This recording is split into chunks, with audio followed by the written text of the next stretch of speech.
Okay, this one is fantastic. I love this session, I love this idea. It's the urban fight back, how a provocative approach to music, entertainment and the arts is saving our cities. You know, when we had Andy here yesterday, he's talking about placemaking, you know, arts and culture is, you know, it's how our cities are all born, you know, and they naturally evolve, and that's what draws people to the cities, and that's why people want to live in the cities. We've got a whole bunch of guests here. I suppose what I might do is start with Scott, so people don't freak out. Is anyone scared? It's, you know... I'm not here to rob a bank. You're not here to rob a bank. Scott, you're an artist. Can you explain why you're not a dentist? He doesn't want to show his face. It's an old Oral-B ad from the 80s. I'm sorry, kids. Fucking Google it. Can you explain why you've got the mask on? It's better than me. Yep. Basically, I'm a street artist. My background's in graffiti, and being from, I guess, that culture, it's pretty uncomfortable showing your face and attaching it to my work. And especially the type of work that I make, it's kind of a lot better for me if I just don't show my face, basically. It's not so you get arrested. You could get arrested though. Pretty much. What's that movie where they get all the guys to tell them that they get free tickets for a game, for a football game? Yeah. And so all the crims turn up. They get all the crims and tell them they've won a ticket, and then they arrest them because they've been on the run. What is it? Free boat? No, someone will know it. It's got like Al Pacino in it. Anyway, if everyone got that, that would have been a fantastic analogy. All right, good to have you. I've got the other Scott with us as well. Scott is the chairman of Hutchinson Builders, Australia's largest privately owned builder, with offices throughout the country and an annual construction turnover of $2.9 billion. We always have to put the amount in this session for whatever reason. I think more importantly, Scott's name has become synonymous with the fight back against lockout laws and overregulation of the local entertainment industry. He's the patron of Q-Music and is personally responsible for the establishment of Brisbane venues, the Revered and the Fortitude Music Hall, and I would like to thank you for that. You are a legend. Got my back to you. Alison stands as one of the Asia Pacific's most respected figures within the arts and cultural sector.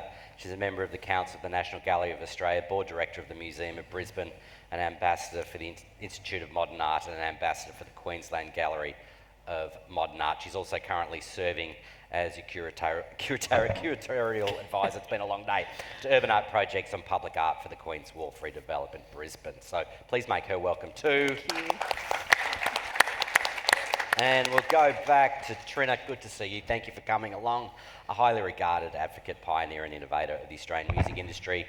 Started a career as a venue booker, started the independent record label, a producer for the Queensland Music Awards, working on Big Sound, and she's currently the professional development manager for the Association of Artist Managers Australia, and she is the upcoming candidate for the Greens for the Brisbane City Council. Welcome, and a round of applause there. We might just start this way, if you don't mind. We just and individually, let's start with the lockout laws and talk about how they've affected your individual cities. Well, I'm from Sydney, so we've had the lockout laws for a few years now. For me personally, I actually lived in King's Cross while I was going to uni in Paddington to art school. It was a pretty good time in my life, but I've created quite a bit of work around the lockout laws purely because friends of mine and peers of mine were losing their jobs. Bartenders, a mate who's just squeezed the juice that used to go to the bars. Yeah. Strippers, everybody. So yeah, I just saw them as something incredibly negative on the city, and so yeah, that's been my experience basically. Trina? Yeah, I mean, I'm from Brisbane, obviously. The lockout laws have been really restrictive, along with ID laws have been really restrictive to like the nightlife and the entertainment precinct. Beyond just people working in bars, hospitality and tourism, I mean, we've been talking about Brisbane becoming a global city, and that becomes really hard when there are restrictions to the nightlife and the creativity of the community across Brisbane. I too have friends that, have suffered issues around employment. When you look at live music, we can see the Sydney example as an example of how detrimental lockout laws can be in decimating live music venues and culture within the city. So, yeah, lockout, not great.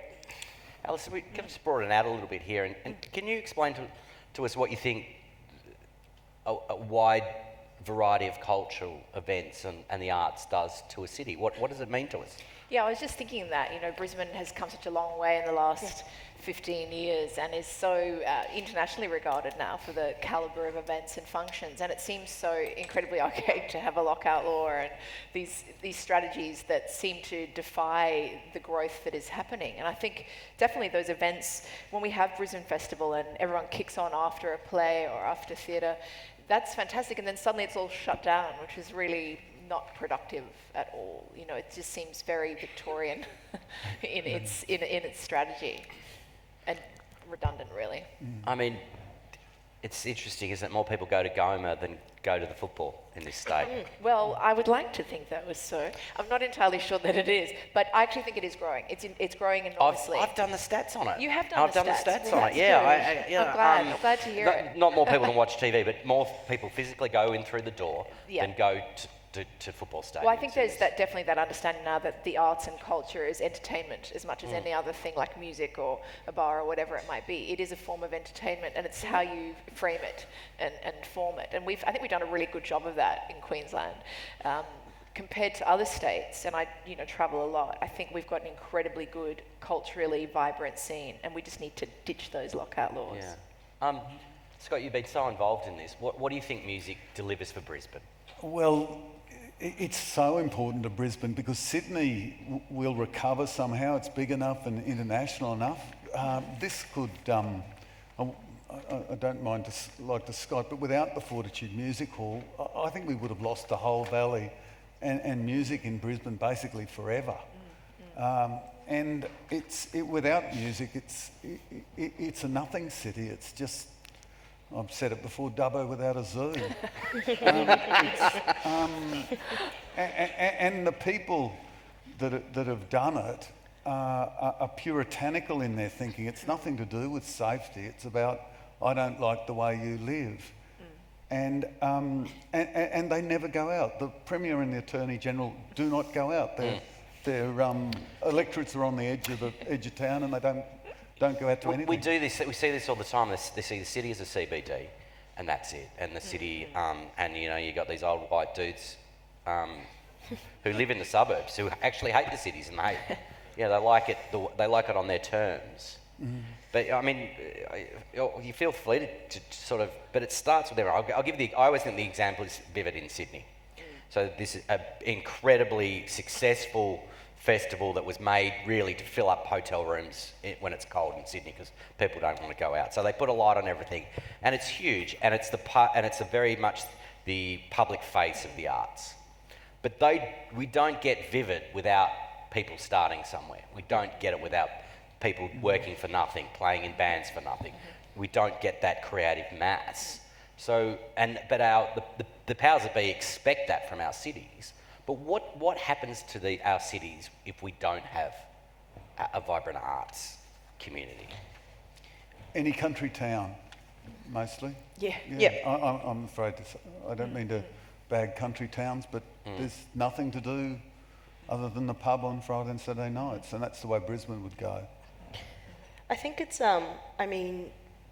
when you look at those lockout laws and the way the state government has looked at them, they're not really looking at the economic return back that arts and culture bring to our cities and to our metropolitan cities. And when we talk about, when Scott says, a country town, it's kind of beyond that, like the culture of Brisbane and the identity of Brisbane people being proud of where it comes from does, become a part of, whether it's the theatre, the live music, whether it's street art, etc., there is an attachment to that because culturally we are surrounded by the arts all the time.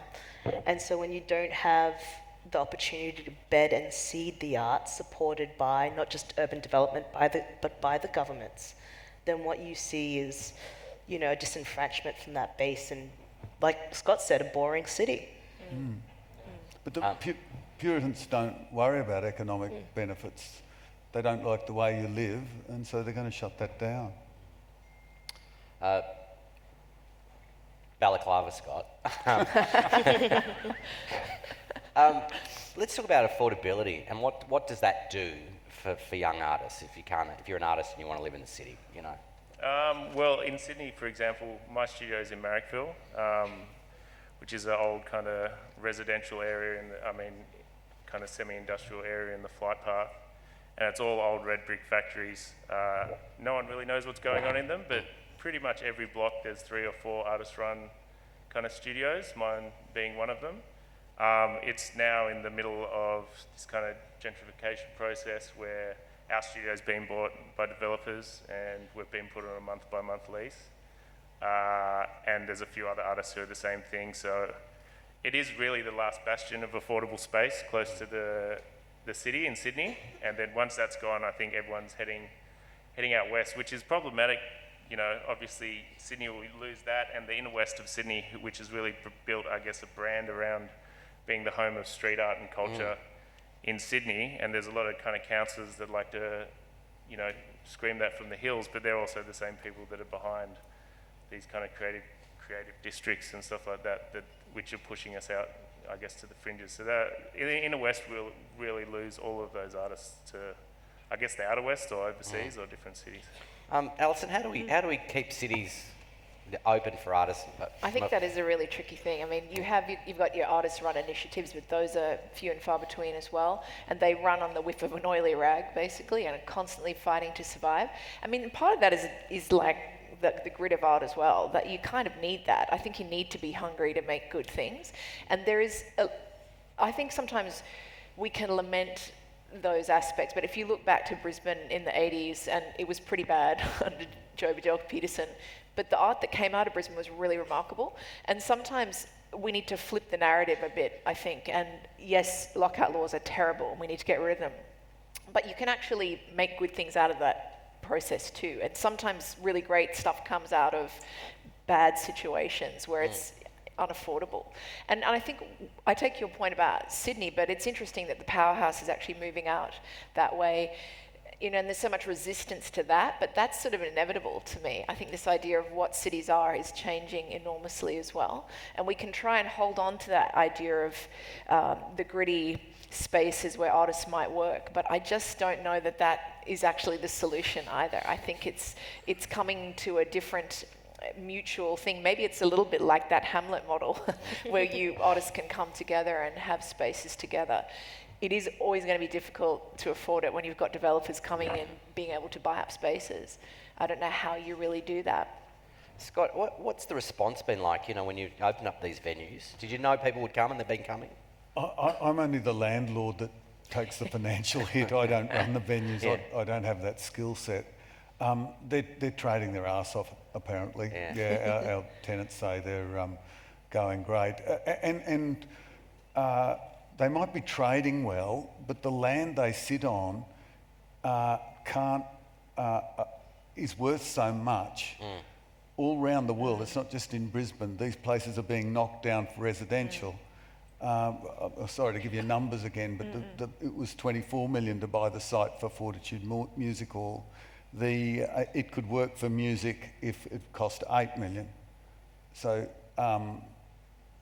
it's a problem because developers will knock down the music venues and put up residential, and that's what happens. That's what happened to the old festival hall. Yeah. Trina, obviously you're getting into the council with this situation. The only way we're going to be able to do this is if we've got governments and city councils that hold on to their land and use it for the people. How do we do that? It's holding on to the land, but also I think the Fortitude Valley, what Scott's talking about, is a really kind of special precinct because it is the entertainment precinct. Yes. And because of that, the regulations that occur in the entertainment precinct are vastly different from what else is happening across Brisbane. I think the council can play a role in initiatives in the entertainment precinct in the sense of the daytime economy.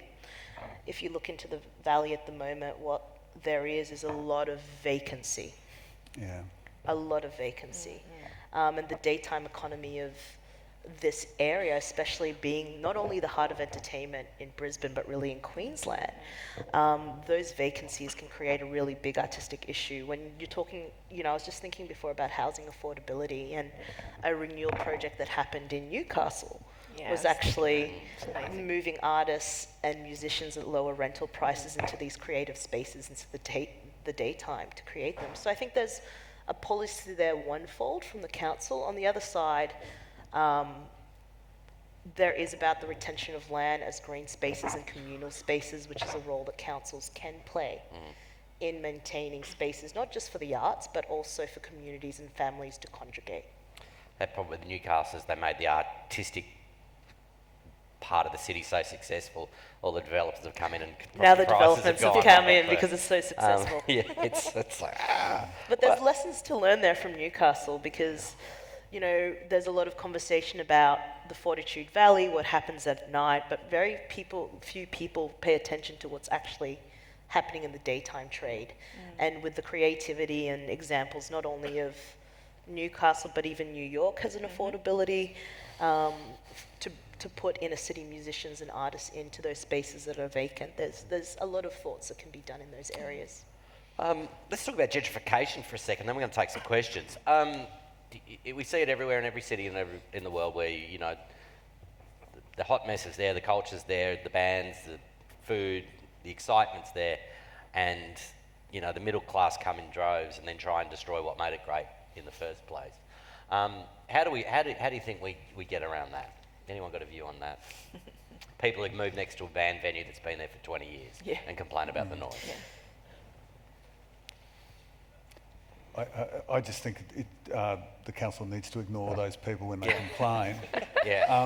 And also stop things from getting knocked down. I know it's very hard on the landowner owner, or rely more on philanthropists to do something. That's about the only things you can do. I mean, how hard is it in this city where there's, bowling things over is in the DNA of this place, isn't it? Since the 80s, maybe. I mean, there's a sad, rich history of it for a long time. How do you, you can, and as much as you can heritage list things, you'll see buildings that are 40 years old getting knocked over here all the time. How do you change that in a city like this that's so used to that? We'll just use a real example. Festival Hall should never have been allowed to be bowled over until a new one was built. And again, for that site, and that was in 2003, it could work as a music venue if it sold for $6 million and the developer paid $14 million for it. So that's what you're up against. But there should be some sort of situation where someone's encouraged with tax incentives or with law to build something else to replace what's getting knocked down. Well, before we take some questions, I shouldn't really... please go. I was just going to say also, it's, when you're talking about Festival Hall, which was the first gig that I went to underage, fond memories. And you're talking about these financial incentives. You're also talking about making sure that there's leadership on both the state and local government that views the importance of these places historically in the cultural fabric of Brisbane or Queensland in itself. And I think that's where we have to find a balance. It's not just incentives, but also a push towards leadership and going, this is the value of this is not monetary as per se, but is actually much more in a social and cultural context. Those memories that you guys all touch on are so important. And when you do remove a building like that, you are literally ripping a photo out of our collective photo albums. I think, before we get to the questions, I would like to hear from all of you about those moments of when you were younger and how the city made you feel and the things that you came into for the first time or whatever it was, just share one of those personal experiences with it. Festival Hall was my temple. And I was most upset. The Courier Mail rang me and said, will you go down and wave, this is in 2003, will you go down and wave a placard and we'll take a photo of you? And I declined because I knew they'd make me look like a bit of a dickhead. But it punctuated our lives. I mean, we worked out where we were and who we were with from what was playing at Festival Hall. And it was a crime that it got knocked down. And there's actually a great show on at the Museum of Brisbane right now called High Rotation, which is about the history of music in Brisbane, and it touches on things like, Festival Hall. And what I find interesting about that is sometimes I think the reason we don't accord value to those buildings is there aren't these tangible things. Music is very ephemeral and passing, and it relies on memory and oral history and people talking about it and reliving it. And that's what makes an exhibition like that important, which is different compared to the National Gallery, which has a $6.5 billion collection. So we have these assets. We're asset rich, and we've got the problem where we've got a building that's falling down, and we're trying to keep it going so we can store all these assets. And that's one of the tricky things about music, isn't it? Like it's so intangible. ephemeral. It's intangible. And it's only when you do something like that and you talk about it and you remember all those things. I can remember I've seen so many gigs at Festival Hall, but I remember seeing Blur at the absolute height of their fame. I think there were like 2,000 people. Isn't that insane? And at the same time, they were playing to like 30,000 people in the UK. And that was so unique about Festival Hall. Like you could see someone amazing and be really close to them. And so that was like that perk about living in a small town. You actually could have this intimate thing that no one else, not even in Sydney or Melbourne, could have. We actually had that in Brisbane because of the smallness of it, which was nice. Trent, what memories for you? Much confession now. So the first gig that I saw was actually, you'll love this, underage gig, Blink 182. Oh, that's pretty cool. At Festival. What's your age again? And in hindsight, but at the time I was like 13 or 14. Wow. And I just remembered thinking, God, my parents would hate that I'm here. It felt really defiant. I think There was that's a probably about the defiance. best age to see that band. Any older is a bit tragic. I think anything afterwards might be a little, but it was really defiant. And then on top of that was also like Triple Z Market Days, which were available at Musgrave Park, and those were really formative for me because, I was going through an education system.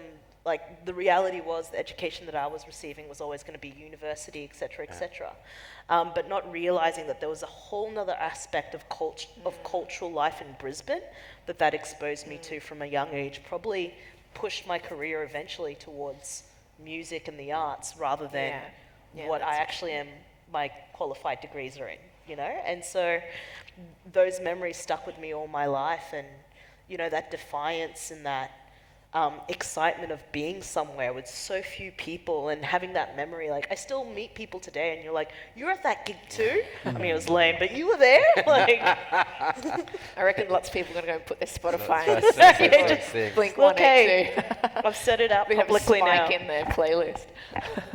Scott, I guess in terms of my memory, they're not revolved so much around music as they are around my time painting graffiti in Sydney and in all the kind of abandoned spaces and run-down spaces. Like Glebe, for example, was basically a Hall of Fame of graffiti, all the back streets through there where you could just paint and do what you want. All those kind of spaces that fostered this graffiti ecosystem that turned into this kind of street art and public art, I guess, ecosystem. They're all gone now, so all these abandoned spaces have kind of disappeared and turned into high-rise apartments in Sydney, which is a bit sad. But yeah, that was for sure some of the best times, I guess, in my life, learning how to paint and spraying my name on other people's stuff. Yeah. Good times. Let's get to some questions here. This gentleman, we've got one here in the front row. I mean, on the good side of things in this city, and it's always worth pointing out that your cultural precinct here is extraordinary, and it's unrivaled anywhere else in Australia. Absolutely. In terms of that and that cohesiveness of it. And I actually think that Goma is a really good example of if you build it, they will come. Yeah. And they do, like everyone goes to Goma. It's maybe the one thing they know. And they'll go and they'll take their kids to see everything in the holidays, which is amazing.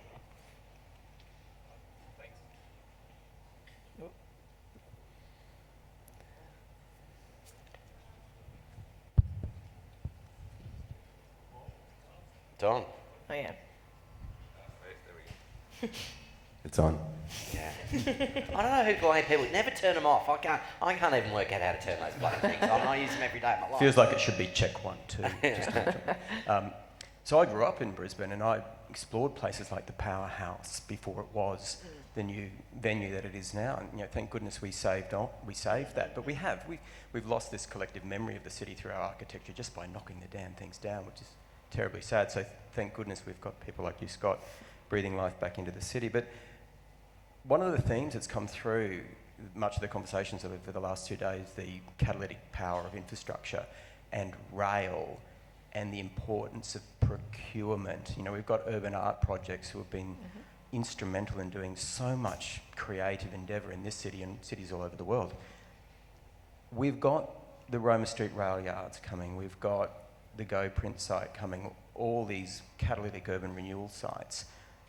I'm wondering for the panel here, what would be the procurement methodologies we should be undertaking in Brisbane to make sure we get that hot mess on these big sites, how we get that authentic, gritty, urban experience in what could potentially just look like another big casino site if we don't get it right. That's a really big question. It's a good question. I think Fortitude Valley will always be the real part where it will always look like real Brisbane, and the other places will be a bit touristy, I'm afraid. I think that's just the way it's going to be. So there's nothing you can do. But I think also there's always that tendency to want to build things, and I realise you guys are all build stuff. That's what you do. But Me too. sorry about that. But I think that there is a way to do things in a more temporary way. And if you look at something like the Public Art Fund in New York, which is an extraordinary initiative and it's worth millions and millions of dollars, and they do incredible things that people literally go to New York to see what they're doing for it's a temporary project. Like Oliver Alison did an incredible waterfall. I don't know if anyone saw that, but it's literally a waterfall just coming out of the sky into the Hudson. I think those things are the things that make a city vibrant and amazing and incredible. I'm not always sure it's bricks and mortar, and yet ironically in Australia we're building, the NGV is building a massive extension, the Art Gallery in South Wales is building an extension, Art Gallery of South Australia, everywhere is building huge new edifices to put more art in, new theatres. Now all of those things are really good, but they're not the answer to everything, and I can't help thinking we could do many more temporary things. And I think our festivals are great examples of that. They're temporary, they come and they go, but they do bring people. And those are the signs of the most interesting cities in the world, I think. I would agree with that. I mean, I think Fortitude Valley will be what it is and will continue to be what it is. And thank God it's under those precinct laws, otherwise it would have been gentrified by now. But when we look at, confirming what you're saying, the most interesting things don't have to be impermanence. There is always going to be a transition of how things happen in this age and the creativity that comes with that. But the reason why festivals like Brisbane Festival and Writers Festival is because they can come in and out. And also that they're ever changing with the kind of themes that are involved yearly, and then they can challenge with programming at different levels and be really quite current.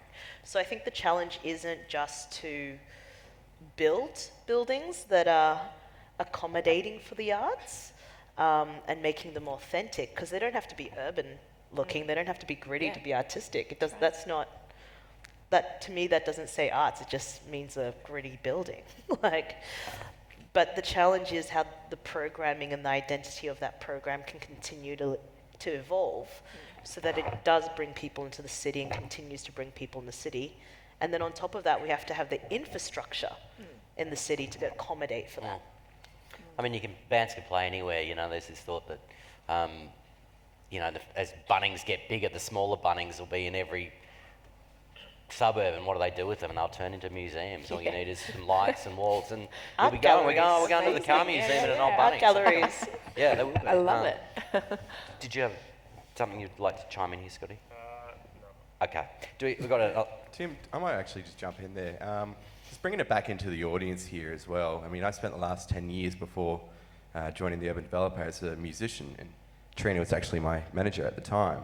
What was the band's name? Let's give some background, dude. What's that? What was the band's name? Blink 182. Australian hip hop. I was a Lone Ranger, so, did it on my own. But part of the issue as an artist is trying to find the venues to play in and the spaces to play in.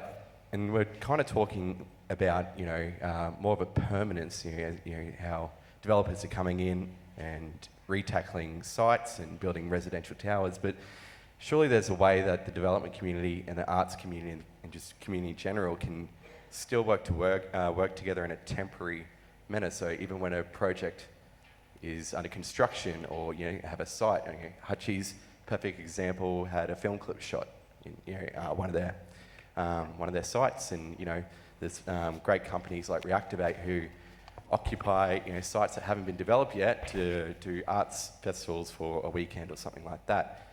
Are there any other ways that the development community, the people in the room, and the arts community can work on a bit more of a temporary structure? But I think it's really interesting is that say in Sydney, they always blame the pokies for music venues, and it's not strictly true in lots of ways.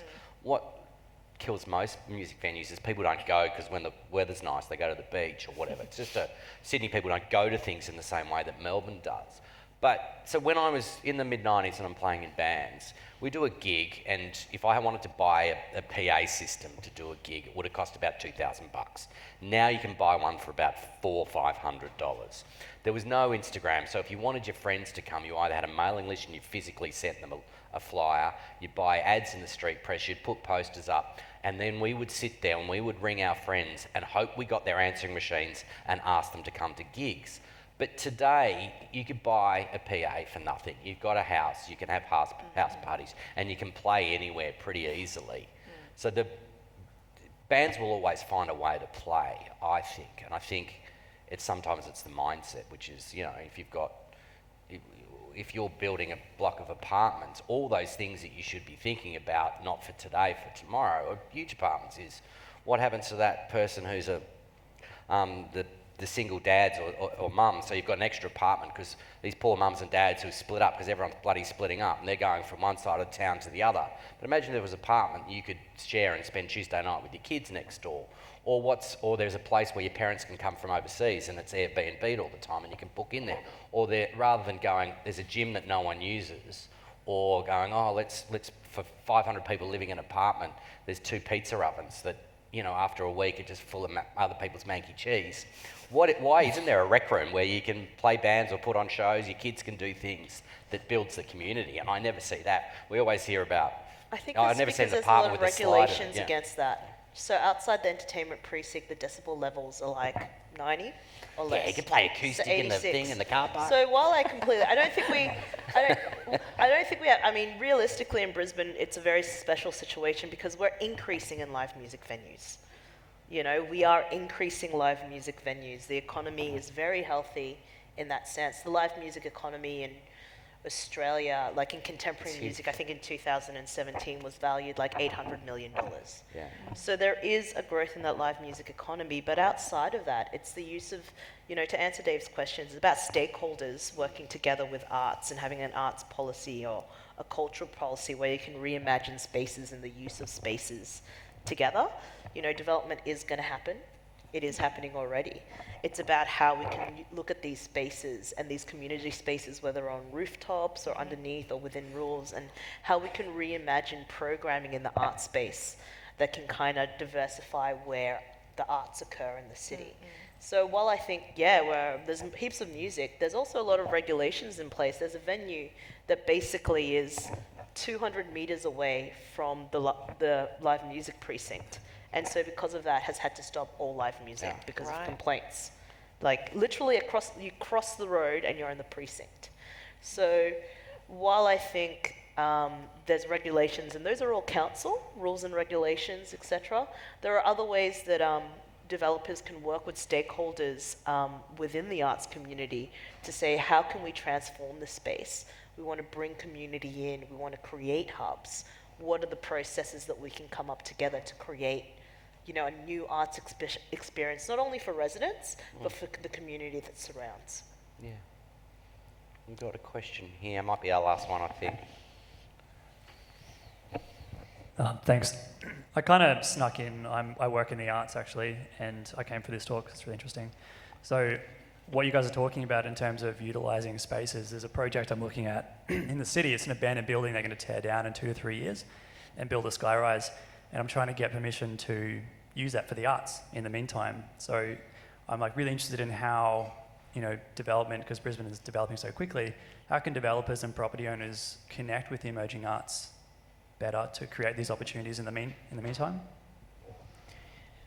It's a really good question because, again, even with art, I think you have to go in at that grassroots level, and it might be working with Queensland College of Art and places like that where you're working with more emerging artists, because obviously anything to do with art requires certain levels of museum standards, and it's got to be a willingness, doesn't it, to let go. We've got to have that willingness to let go a little bit and say, okay, we're going to use this venue and it won't be perfect, but and sometimes that's great. And I think that's what I mean about those temporary things, like those slightly renegade things. And it is really hard getting arts institutions to be willing to go along with that concept of being renegade. It's like the opposite of everything that a registrar does. But I think we can do that. And I think if you look at strategies, Queensland College of Art, I know, is doing many more things like that. They are trying to engage more and get out into community and get their artists out there exhibiting from that student level. You know, so they're exhibiting whilst they're actually at university. Maybe that's the ticket. I don't know. Yeah, or the asking developers. I don't know whether anyone's got any spare space that they don't use or something. But Yeah. In Adelaide, there's a Starfish Development have got this brutalist building in Port Adelaide. They bought it for $1 because the government couldn't sell it because it's full of asbestos. But they bought it and they're turning it into a hotel. It'll be a great hotel. But we just asked and said, can we have it for a weekend and open it up for the first time in 30 years? No one had been inside it. Everyone had driven past it. They all said, I want to go in there. And we had 1,000 people come into a show over a weekend. Yeah. And a great developer said, yeah, that sounds like a great idea. And they end up doing some films for them and, helping them promote the hotel. And so, Is your issue, Lincoln, with the developer or the council to get permission?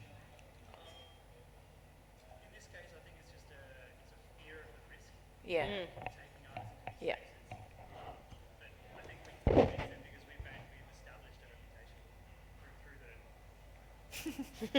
Through the street art festival, so people right. know who we are now. So working with QAC or JLL, there's a little bit more confidence.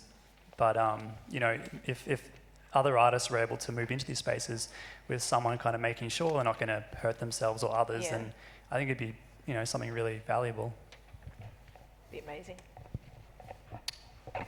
I think we're out of time, folks. Please thank all our guests, ladies and gentlemen. It was a great session.